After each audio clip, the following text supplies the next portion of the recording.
नमस्कार दोस्तों। सबसे पहले बहुत बहुत शुक्रिया उन लोगों के लिए जिन्होंने मेरे अपील के बाद वीडियोस को सब्सक्राइब किया और लाइक किया। दोस्तों, दोबारा से अपील करूंगा, वीडियोस को ज़्यादा से ज़्यादा लाइक, शेयर, सब्सक्राइब करें।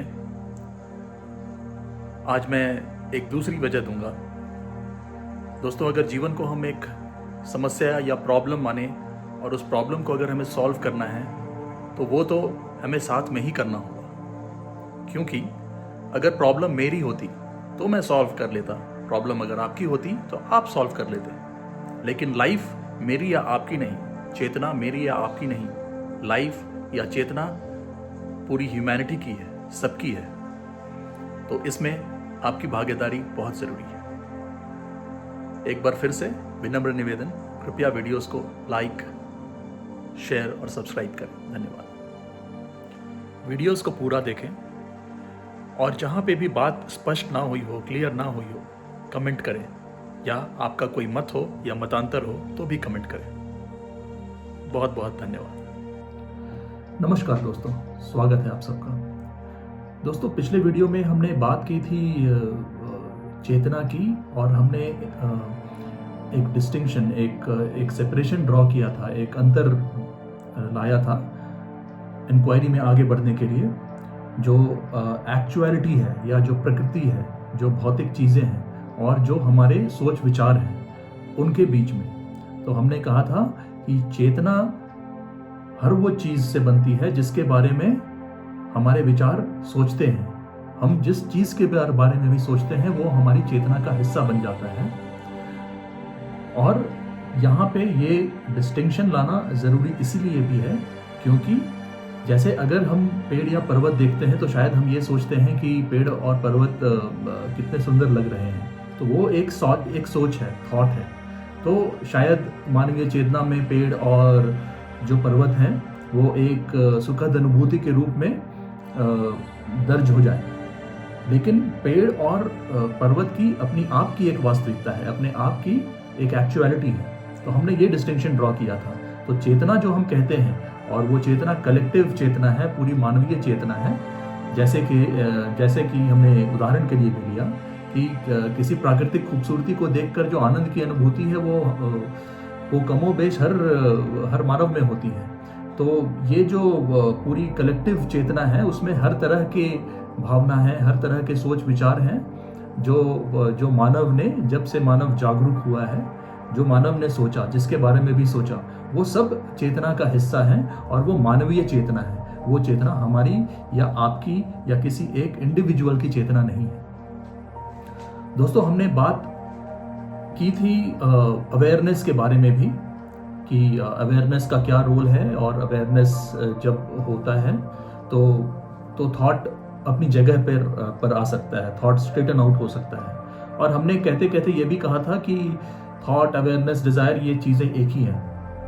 दोस्तों, मगर यहाँ से आगे बढ़ने के लिए हमें अवेयरनेस और थॉट और अटेंशन, इनमें भी थोड़ा भेद करना पड़ेगा। क्योंकि थॉट जो है उसमें विकृति भी हो सकती है, थॉट रैंडम हो सकता है, और थॉट इरैशनल भी हो सकता है, इलॉजिकल भी हो सकता है। लेकिन जब हम अवेयरनेस की बात करें तो हमें अवेयरनेस को थॉट से अलग करना पड़ेगा आगे की इंक्वायरी में बढ़ने के लिए। तो जब हम अवेयरनेस कहेंगे तो हम उसे सिर्फ सेंसिटिविटी कहेंगे, जागरूकता कहेंगे।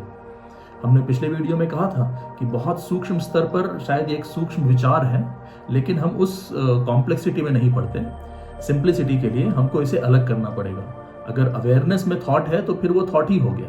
तो जब हम अवेयरनेस कहेंगे तो उसमें थॉट नहीं है, और जब हम अटेंशन कहेंगे तो उसमें भी थॉट नहीं है। अगर अवेयरनेस या अटेंशन में विचार आ गए, थॉट आ गए, तो फिर वो थॉट ही हो गया। तो उदाहरण के लिए दोस्तों, हम में से जो भी किसी पूजा पद्धति को फॉलो करते हैं या मेडिटेशन को फॉलो करते हैं, उन सब में अटेंशन की बात कही जाती है, अवेयरनेस की बात कही जाती है। और वहाँ ये स्ट्रगल हर कोई फेस करता है कि विचारों को कैसे अलग करें। जब तक विचार अवेयरनेस और अटेंशन में इंटरफेयर कर रहे हैं तो वो विचार ही हैं। लेकिन मेडिटेशन या पूजा सिखाने के माध्यम से भी यही सिखाया जाता है, और जो उसकी मूल क्वालिटी अवेयरनेस और अटेंशन की ही होती है। उसमें अगर थॉट आ गया, विचार आ गया, तो फिर अवेयरनेस और अटेंशन वो नहीं रहता। उदाहरण के लिए अगर आप पूजा पर बैठे हैं और आपके दिमाग में ये चल रहा है कि अभी पूजा से उठकर मुझे ये काम करने हैं, वो काम करने हैं, तो फिर वो अवेयरनेस नहीं रह गई, फिर वो पूजा में वो क्वालिटी नहीं रह गई, ऐसा हमें बताया जाता है।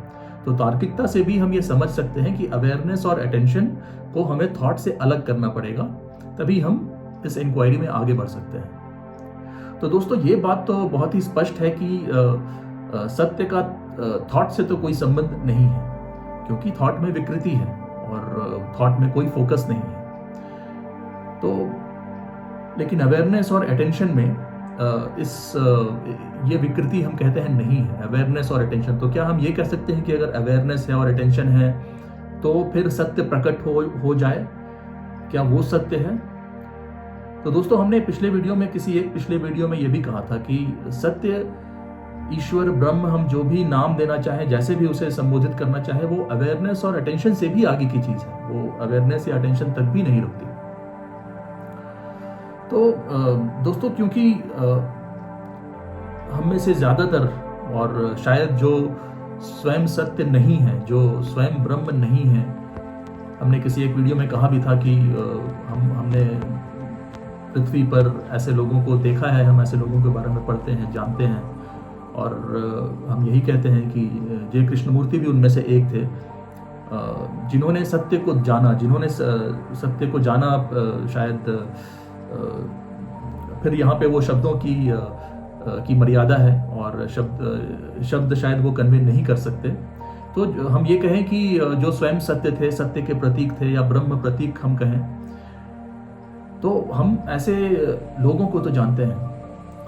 लेकिन फिर जब एक आम व्यक्ति की तरह हम ये सोचना चाहते हैं, कल्पना करना चाहते हैं, फिर ईश्वर कैसे प्रकट हो, सत्य कैसे प्रकट हो, तो फिर हमारे पास कोई टूल, कोई संसाधन बचता नहीं। अगर हम ये कह रहे हैं अवेयरनेस और अटेंशन के भी बाहर की चीज है, तो अवेयरनेस और अटेंशन तक हम जरूर काम कर सकते हैं, और वो भी कोई आसान चीज नहीं। अवेयरनेस और अटेंशन लाना कहने में हम कह रहे हैं, लेकिन ये कोई आसान चीज नहीं, ये हम सब जानते हैं। लेकिन सत्य तो उसके बाहर की भी चीज है, और क्योंकि यहाँ हम बात सत्य, ईश्वर, ब्रह्म की कर रहे हैं, तो इसीलिए हम अवेयरनेस और अटेंशन की आगे की बात करते हैं। और क्योंकि इसके आगे हमारे पास कोई और टूल नहीं बचा जिससे हम और इंक्वायर कर पाए, तो जो अवधारणाएं हैं, जो अलग अलग समाजों में, अलग अलग धर्मों में विकसित हुई हैं, थोड़ा हम उनकी अगर बात करें, तो एक अवधारणा है अवतार की अवधारणा, कि जहाँ सत्य या ईश्वर खुद मानव शरीर धारण करते हैं। और हिंदू धर्म में तो ये काफी प्रचलित है। हम कहते हैं कि ईश्वर 9 अवतार धारण कर चुके हैं, उनका 10वां अवतार होने वाला है। तो ये एक अवधारणा है कि ईश्वर मैनिफेस्ट करते हैं, वो स्वयं धरती पर आते हैं, और तरह तरह की इसमें बातें हैं कि जब अधर्म बहुत बढ़ जाए तो उसका विनाश करने के लिए आते हैं, और ये सारी चीजें कही जाती हैं लोक कथाओं में। ये एक अवधारणा है कि ईश्वर स्वयं प्रकट होते हैं। और दूसरी अवधारणा, हम उस अवधारणा में तो बहुत सारी, जो अवतार की अवधारणा है उसमें तो ग्रंथ लिखे गए हैं और उसकी तो कोई सीमा ही नहीं। लेकिन हम उस अवधारणा को एक तरफ अभी रखते हैं, और क्योंकि हम बात यहाँ जय कृष्णमूर्ति की कर रहे हैं, तो मैं जय कृष्णमूर्ति के जरिए ये सत्य प्रकट कैसे हुआ उसके बारे में थोड़ी बात करेंगे। क्योंकि हम ये क्यों कर रहे हैं, हमें क्यों सहारा लेना पड़ रहा है किसी अवधारणा का, क्योंकि हमारे पास और कोई टूल नहीं बचा इंक्वायरी के लिए। तो हम ये सवाल स्वयं से, ब्रह्म से ही कर रहे हैं कि फिर आप कैसे प्रकट हुए। तो यहाँ पे जो हम व्यक्तियों के नाम ले रहे हैं, या हम जय कृष्णमूर्ति का नाम ले रहे हैं, तो हमें ज़रूरी है उनके उस जीवन को देखना, जो जीवन के बारे में लिखा पढ़ा गया, उस जीवन में ये कैसे हुआ। तो दोस्तों, जय कृष्णमूर्ति का जन्म आद्यार चेन्नई में हुआ था, और उनके पीछे थियोसॉफिकल सोसाइटी थी। तो थियोसॉफिकल सोसाइटी एक बॉडी थी जो अलग अलग धर्मों के किताबों को पढ़कर उनकी विवेचना करती थी। उनमें बहुत सारे अकल्ट या तांत्रिक प्रैक्टिसेस भी थे, ऐसा मैं सुनता हूँ। और उनके फाउंडर एक रशियन फाउंडर थी, ब्लेवेट्स्की, और भी फाउंडर्स थे। तो उनकी एक अवधारणा थी कि जो संसार जो जो सत्य की शक्ति है, जो ब्रह्म की शक्ति है, जो गुडनेस है, वो आने वाली है और वो ज़रूर आएगी और इस 20th सेंचुरी में वो आएगी। और उनका कहना था कि जब भी वो सत्य की शक्ति, जब भी वो ब्रह्म की ऊर्जा या वो ब्रह्म आएंगे तो उनको रिसीव करने के लिए कोई होना चाहिए। तो थियोसॉफिकल सोसाइटी की एक बहुत बड़ी जद्दोजहद उस ऐसे व्यक्ति की तलाश थी जो व्हीकल ऑफ ट्रूथ या उस ब्रह्म का साधन बन पाए। तो ऐसा कहा जाता है कि थियोसॉफिकल सोसाइटी के एक सदस्य थे, उन्होंने जब जय कृष्णमूर्ति बालक थे तो जब उन्होंने उन्हें देखा तो उस जय कृष्णमूर्ति में को देखते ही उन्हें वो एक ऊर्जा सी दिखी और जो भी उन्हें दिखा उस थियोसॉफिकल सोसाइटी के मेंबर को, फिर उन्होंने ये कह दिया कि यही वो है जो व्हीकल ऑफ ट्रुथ बनेंगे। और फिर थियोसॉफिकल सोसाइटी की जो एक उनका जो मिशन था कि जब भी ऐसा व्यक्ति आइडेंटिफाई हो तो उसके आसपास से जितनी तरह की बाधाएं हैं, जो मटेरियल बाधाएं हैं, कि उसे बस खाने पीने और कमाने खाने की जद्दोजहद में ना फंसना पड़े, तो वो सारी जिम्मेदारी थियोसॉफिकल सोसाइटी लेगी और उसे वो विश्व गुरु का स्थान देंगे और उसे वो वर्ल्ड टीचर का स्थान देंगे। तो जिद्द कृष्णमूर्ति को देख के ही उन्हें यह आभास हुआ और वहां से थियोसॉफिकल सोसाइटी ने एक तरह से जिद्द कृष्णमूर्ति को ओन कर लिया और उनकी बहुत ही डिटेल ट्रेनिंग हुई, बहुत ही विस्तृत ट्रेनिंग हुई उनकी, उन्हें और अगर आप उन्हें सुनेंगे तो उनके सारे वक्तव्य इंग्लिश में हैं। तो और जबकि वो जो मैंने पढ़ा है वो बड़े ही साधारण या बड़े ही एक गरीब परिवार से थे, लेकिन थियोसॉफिकल सोसाइटी ने उनकी सारी जो भौतिक ज़रूरतें हैं उनको पूरा किया और उनका पूरा फोकस था उनकी ट्रेनिंग पर। और जब ये ट्रेनिंग पूरी तरह हो गई और जब जय कृष्णमूर्ति युवा हो गए और उन्हें उनकी ट्रेनिंग पूरी तरह हो गई और उस समय जो भी जय कृष्णमूर्ति को बोला जाता था, जय कृष्णमूर्ति वही कहते थे। थियोसॉफी की जो भी टीचिंग्स थी वही बातें वो भी करते थे उन दिनों में। और फिर उन्होंने एक ऑर्गेनाइजेशन बनाया ऑर्डर ऑफ स्टार्स करके, जिसका उद्देश्य था ये वर्ल्ड टीचर को प्रमोट करना और उनकी टीचिंग्स को आगे बढ़ाना। तो थियोसॉफिकल सोसाइटी इसे मैत्रेय कहती है, जो ईश्वर का स्वयं प्रतीक आप कहें। शायद शब्द पूरी तरह पर्याप्त ना हो, लेकिन जो इंग्लिश में कहा गया व्हीकल ऑफ ट्रुथ, कि वो सत्य का वाहन है। तो जय कृष्णमूर्ति सत्य के वाहन थे, ऐसा थियोसॉफिकल सोसाइटी ने कहा और उसी के लिए उनको तैयार किया। और जब वो युवा हुए तब ऐसा जय कृष्णमूर्ति कहते हैं कि जब सत्य उनके लिए प्रकट हुआ तो यकायक उन्होंने दिखा और यकायक उनके सामने ये क्लियर हुआ कि truth is a pathless land. सत्य तक नहीं पहुंचा जा सकता, सत्य तक पहुंचने के लिए कोई गुरु, कोई ऑर्गेनाइजेशन किसी काम की नहीं, सत्य तक पहुंचने का कोई एक्शन नहीं। और वो कहते हैं कि ये डायरेक्ट एक्शन था, ये परसेप्शन इतना डायरेक्ट था कि फिर उसके बाद उन्होंने और उनके जीवनी में आगे अगर आप देखेंगे तो फिर थियोसॉफिकल सोसाइटी से वो पूरी तरह अलग हो गए और फिर वो बस डायलॉग्स करते रहे और उन्होंने सारा जीवन बस यही कन्वे किया कि सत्य को अलग अलग ढंग से कन्वे करना चाहा, लेकिन उन्होंने सब कुछ जो वो विश्व गुरु का पोजीशन था उसको उन्होंने पूरी तरह छोड़ दिया और थियोसॉफी से खुद को अलग कर लिया। तो दोस्तों, इस कहानी से जो हम देखते हैं कि सामान्यतः अगर मेरे लिए किसी ने इतना किया है और मुझे मेरी सारी ज़रूरतों का ख्याल रखा है और मैं बस जिन्होंने उनको पाला, जिन्होंने उनको बड़ा किया, उसमें एनी बेसेंट भी थी, तो उनको तो बड़ा झटका लगा होगा कि मैंने इसे विश्व गुरु के रूप में देखा और आज ये कह रहा है कि सत्य तक ऑर्गेनाइजेशन के जरिए नहीं पहुंचा जा सकता। और उन्होंने उस विश्व गुरु के पद को या विश्व गुरु की अवधारणा को पूरी तरह त्याग दिया। तो जय कृष्णमूर्ति कहते हैं कि ये जो परसेप्शन था ये बिल्कुल डायरेक्ट था। इसमें ऐसा नहीं कि उन्होंने पहले सोचा कि नहीं, एनी बेसेंट को कितना बुरा लगेगा, जो मेरे साथ लोग हैं उनको कितना बुरा लगेगा, क्या मैं सही सोच रहा हूँ, क्या मैं गलत सोच रहा हूँ। इसमें कोई कंफ्यूजन नहीं, कोई विकृति नहीं, उनके लिए ये पूर्ण सत्य था कि truth is a pathless land. हाँ, उसके बाद उस चीज को क्रियान्वित करने के लिए उनको लोगों से बात करनी पड़ी, लोगों को समझाना पड़ा। एनी बेसेंट जो शायद उनके लिए बहुत महत्वपूर्ण थी, उन्हें समझाना पड़ा और फिर लोगों को कन्विंस करना पड़ा कि ये जो भी है कि ये ऑर्गेनाइजेशन हमें क्यों डिसॉल्व करनी चाहिए, वो तो उन्हें करना पड़ा। लेकिन उसमें कोई रिग्रेट नहीं था। उन्होंने स्पष्ट कहा कि वो परसेप्शन था और वो परसेप्शन बस उनके लिए उस समय वो बात ही खत्म हो गई कि सत्य तक पहुंचने का कोई ऑर्गेनाइजेशन, कोई मार्ग नहीं है, कोई पथ नहीं है। जो उन्होंने कहा truth is a pathless land.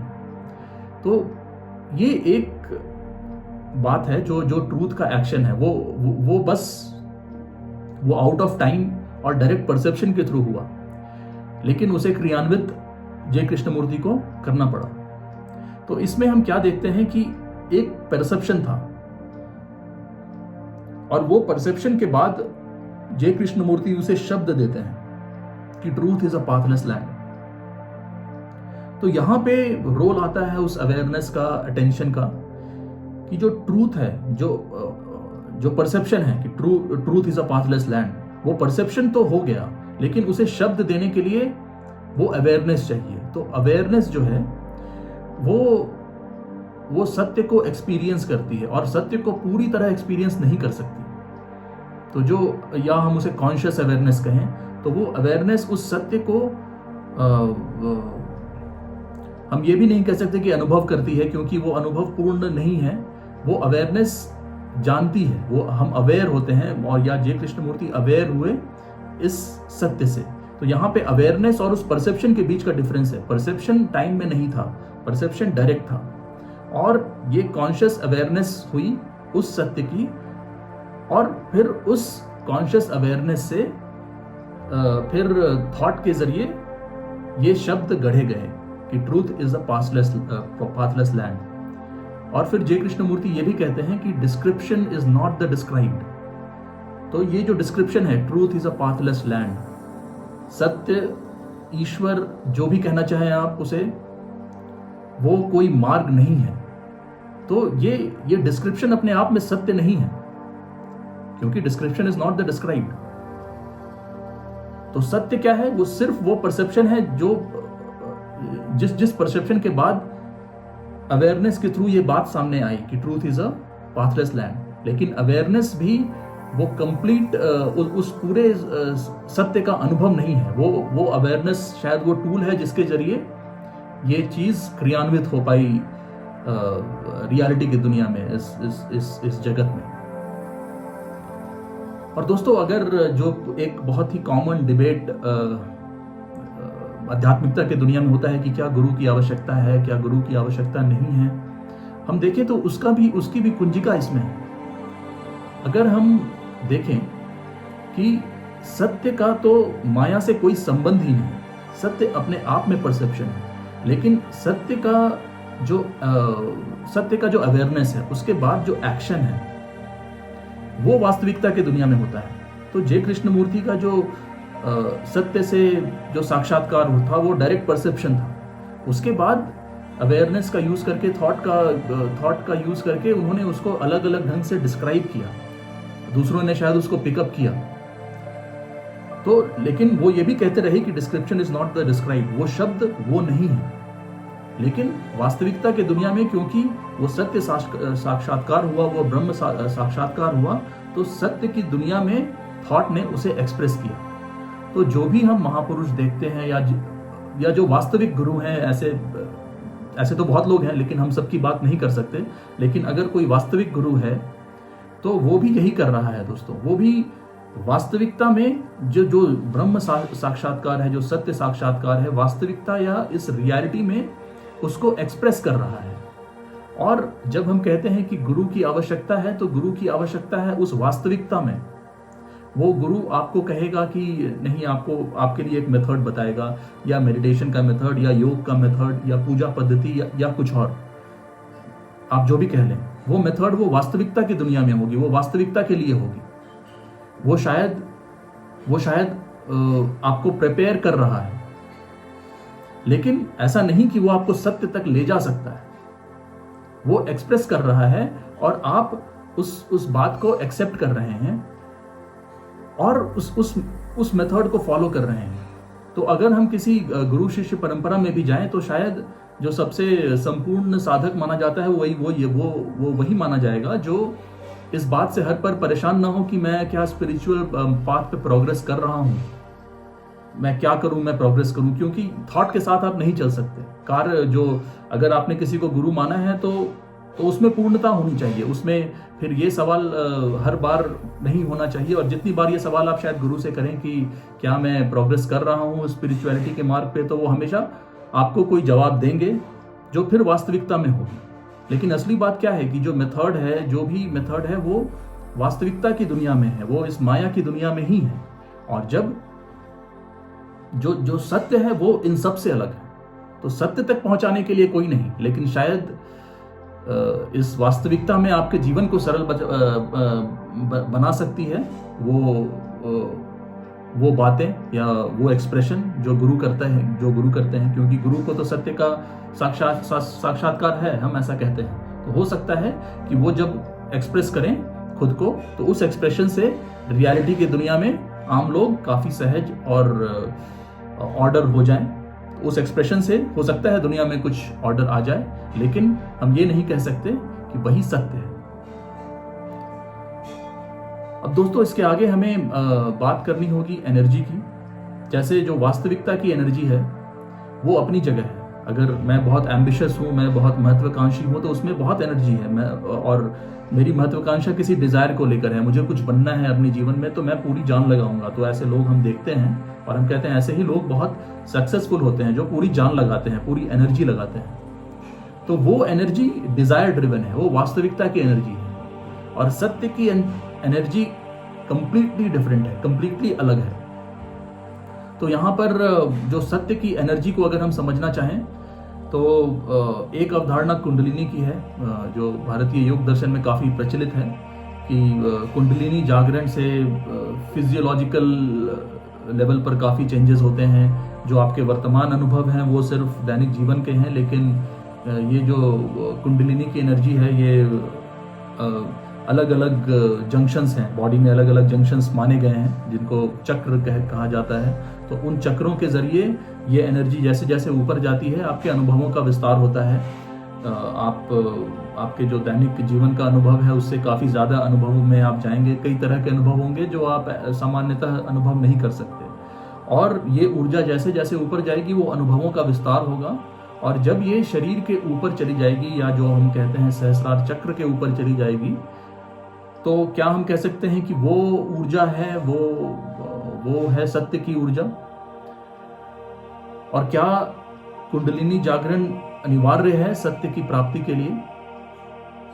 तो इस पे जय कृष्णमूर्ति उदाहरण देते हैं कि अगर कोलंबस ने यूएस को, अमेरिका को डिस्कवर किया, तो क्या अमेरिका जाने के लिए हर किसी को कोलंबस बनना है? ऐसा तो हम नहीं कह सकते। तो अगर हम ये मान लें कि हर किसी के लिए कुंडलिनी जागरण अनिवार्य है, तो जय कृष्णमूर्ति की भाषा में वो एब्सर्ड होगा, क्योंकि उसका कहने का ये मतलब होगा कि हर किसी को कोलंबस का ही रास्ता अपनाना होगा अमेरिका तक जाने का।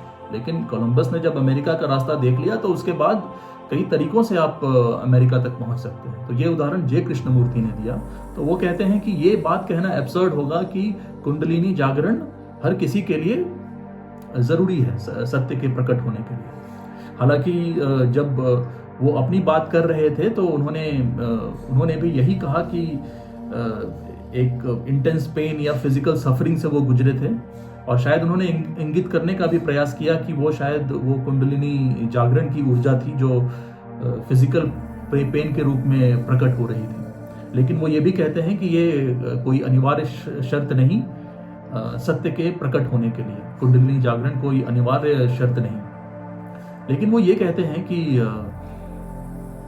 कि वो जो सत्य की ऊर्जा है उसकी क्वालिटी बहुत अलग होगी, और वो क्वालिटी किसी सफरिंग से ही आ सकती है या पीड़ा से ही आ सकती है। तो ये इस बात को अगर हम समझे तो कैसे समझें कि सफरिंग का क्या सफर करना ही पड़ेगा सत्य को पाने के लिए? तो इसे अगर हम बहुत ही रूडिमेंट्री या बेसिक स्तर पे समझना चाहें तो इवन फिजिक्स में, भौतिकी में, एनर्जी हम कहाँ कहते हैं? जहाँ इंटेंसिटी होती है। तो जैसे पूरे ब्रह्मांड में साइंस की या फिजिक्स के हिसाब से जो सबसे हाईएस्ट सोर्स ऑफ एनर्जी या जहाँ सबसे ज़्यादा एनर्जी आप कल्पना कर सकते हैं वो शायद ब्लैक होल की एनर्जी है, जो बड़े बड़े तारों को निगल लेती है। तो उदाहरण के लिए ऐसा मैंने कहीं पढ़ा है कि अगर पृथ्वी का जो पूरा मास है वो एक मूंगफली के साइज में अगर आप कंप्रेस कर दें तो आप ब्लैक होल जैसी किसी चीज़ की कल्पना कर सकते हैं। तो आप समझिए कि जो ऊर्जा है वो बहुत केंद्रित होगी, बहुत इंटेंस होगी। तो फिजिक्स में भी ऊर्जा और इंटेंसिटी लगभग एक ही चीज़ है। जहाँ इंटेंसिटी बहुत ज़्यादा है वहाँ ऊर्जा है। तो शायद अगर हम ऐसे समझना चाहें तो इंटेंसिटी क्या हम अनुभव नहीं करते कि पीड़ा में ही ज़्यादा होती है? क्या सुख में वो इंटेंसिटी होती है? सुख हमारे दैनिक जीवन का भी अनुभव है कि वो क्षणिक सा होता है, किसी इवेंट ड्रिवन होता है, लेकिन पीड़ा जो है वो बड़ी बड़ी सताती है, जल्दी छोड़ती नहीं और बड़ी इंटेंसिटी होती है उसमें। तो ये तो हम तार्किकता से भी कह सकते हैं कि जो इंटेंसिटी है, जो एनर्जी है सफरिंग की, वो शायद काफ़ी ज़्यादा है। लेकिन सामान्यतः क्योंकि वो पीड़ा किसी को पसंद नहीं, सफरिंग किसी को पसंद नहीं, तो सफरिंग या पीड़ा से हम अलग खुद को करना चाहते हैं।